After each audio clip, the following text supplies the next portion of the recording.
एक जंगल में एक तालाब था। उस तालाब में बहुत से जीव रहते थे।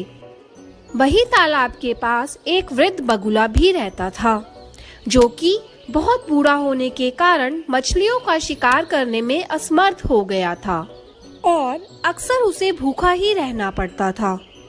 एक दिन जब बगुला तालाब के किनारे बैठा था, तब उसे एक तरकीब सूझी और बगुले ने जोर जोर से रोना शुरू कर दिया।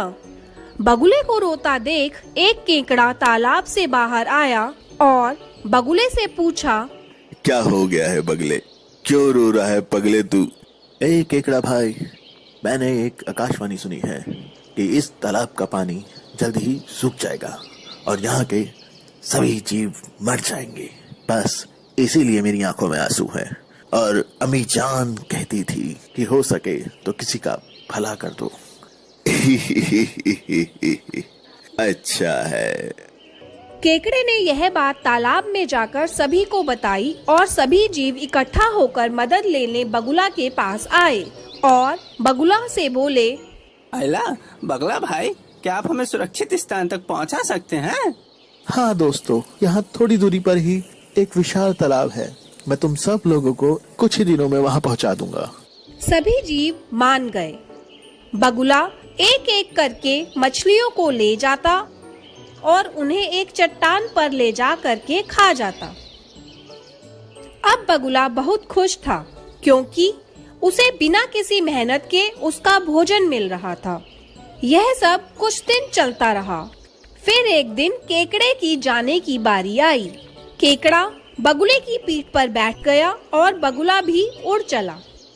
कुछ दूरी पर केकड़े ने बगुले से पूछा, क्यों बगुले, खुश तो है ना मछलियाँ वहाँ? तू ले जा रहा है मुझे जहाँ। बगुला सोचने लगा कि अब इसे सब सच बता ही देता हूँ, क्योंकि इसे भी अब मैं खाने ही वाला हूँ। नहीं बच्चे, मैंने तो झूठ कहा था। ऐसा तो कोई तालाब है ही नहीं। और हाँ, जो मछलियाँ मैं ले गया था वो सारी मछलियाँ मेरे पेट में खुश हैं। और अब तू भी वहीं जाने वाला है। केकड़े ने सोचा, यदि यह दुष्ट बगुला जीवित रहा तो उसका और तालाब के सभी जीवों का जीवन संकट में आ जाएगा। यह सोचकर केकड़े ने अपने तेज पंजे बगुले की गर्दन में गाड़ दिए। ये तूने अच्छा नहीं किया बगुले, अब मरेगा बगुला। बगुला धरती पर जा गिरा और मर गया। बहुत फड़फड़ा रहा था, जान बचाएगा सबकी। केकड़े ने यह सारी बात वापस तालाब पर जाकर सभी जीवों को बताई। सभी जीवों ने समझदार केकड़े की प्रशंसा की और उसका धन्यवाद किया।